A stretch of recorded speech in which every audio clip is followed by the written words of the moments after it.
Hello, friends. Host Eric here, host of Talking with Famous People. And today, I'd like to answer a few comments. Black Lily says ESTJs don't use TE while having sex. I'm just kidding, but that'd be so fun. I will just say, as an INFP, it doesn't have to be with someone I love. It can be rough. It has to be passionate, and it has to involve a lot of cuddling after sex. Without cuddling, I feel there's literally no point to it. I'd rather not even do it. So that's more SI than FI. And yes, INFPs can be very kinky too, believe it or not. Okay, so I want to just say about that video in general, my 4 types of sex. I did a poor job of understanding and representing what FI sex was and how it distinguishes from FE sex. My understanding is still evolving, and I appreciate Black Lily's adding to my understanding of it a bit. I got to think more about it.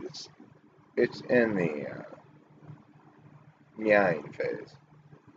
Now, but this is a question that really made me want to make this video. It's an important question, and it's not a question anybody's asked before. Black Lilies again says, "Why do we have to eat plenty of cheese?" First of all, let me say I'm proud of your bravery. A lot of people are afraid to even question the need to eat so much cheese because, well, cheese is so important. But you're not afraid to tackle the big issues, and the answer is simple. All that, everything you hate, evil, brutality, suffering, torture, they all occur in cheese poor environments. Some experts claim it's just correlative and maybe coincidental.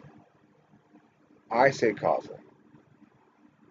I've been fighting this public service battle for a lot of years now, and I think I'm finally starting to make some headway.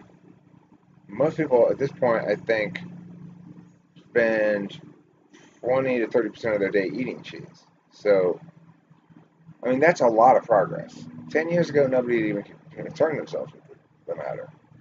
Nowadays, most Americans anyway, you know, they understand that cheese comes first. But why? Well, it's simple. The alternative is a Holocaust. Okay, let's look at Beauty Phoenix Fix. Interesting, I'm a 7.8 at ENTP. They're called sociopath.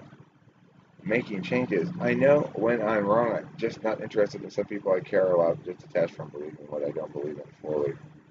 A lot of people are full of it. Oh, I'm pretty pure and a novelist. Well, I'm also 7.8, and nobody really calls me a sociopath, but I've had plenty of people tell me they're intimidated by me, which is weird to me. I don't feel intimidated, you know.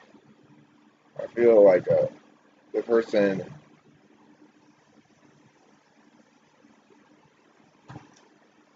who I feel fair. I feel fair.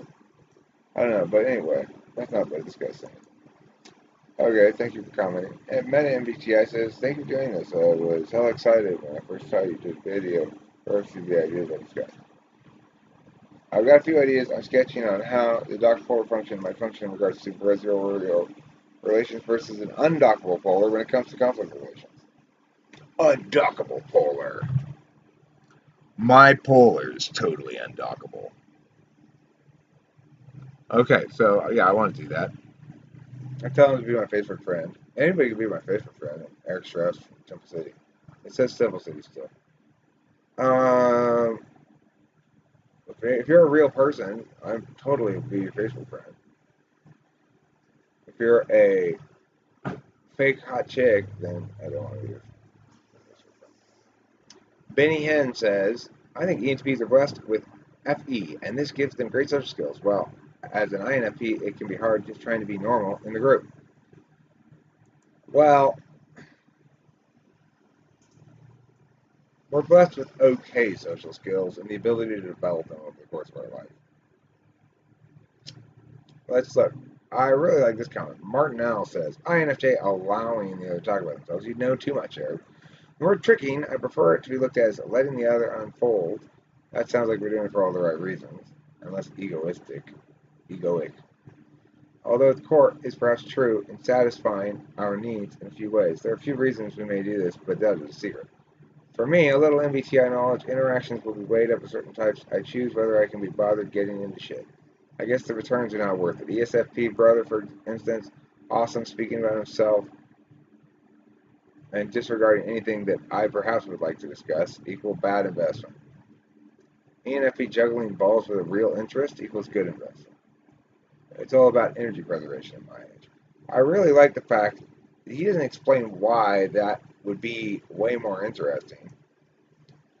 It's because you can ask this guy questions and learn something about passion, right?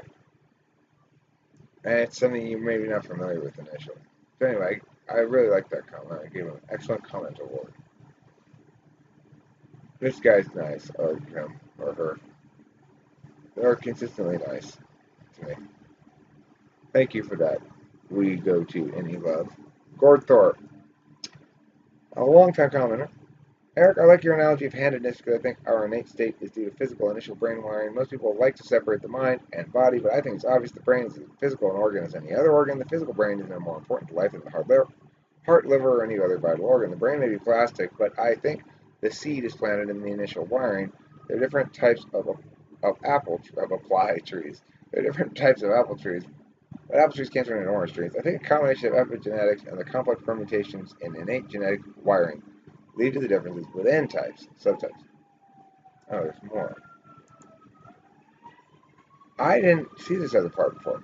Like any man-made categorical system, MBTI was formed by observing patterns and what will stand out as a more distinct pattern. INFP, whom fits the stereotype, it should be who fits the stereotype, because it's the subject. The pronoun is the subject of the clause. Or one that possesses strong rational and logical abilities. It gets too complicated if all subtypes are included. However, that appears to be what is happening, and I love it. MBTI is a work in progress and gets more accurate and complicated with every bit of distinction. I really like what Nardi is doing by mapping the actual brain when certain functions are in use. I'd like to talk about epigenetics, body-mind, duality, plasticity, and type in an upcoming video. Also, a very engaging time. He didn't get an award, but still pretty good. Word Thor. Again, I think too many competing functions. See, this is why did this guy get, it's his FA, right? Like this. This got an award. I was like, yeah, fuck yeah. They're good, it works. I think too many competing functions might cause psychological disorders. And too strong a focus on one or two functions might lead to insanity. In other words, a certain type might possess strengths considered to be used naturally by other types, or focus too much on one natural strength to suppress their other natural strengths. We consider someone like John Nash, who seemed to be devoid of the feeling element, lost his mind. To be human is to think and feel, and if either is at least remotely active, I think there would be problems. Naturally, I prefer thinking, but logically, I realize that feelings are the spice of life, and I believe gives us the feeling of consciousness. It takes feelings for a thinking type to even. This is a very interesting state. Man, here's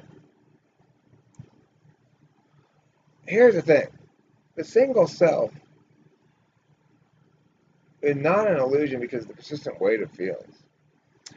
Okay, it takes feelings for a thinking type to even take pride in their logical abilities. Admiration is a feeling, whether felt inwardly or outwardly. Feeling rule, whether as thinking types. Feelings rule, whether as thinking types willing to do better or not.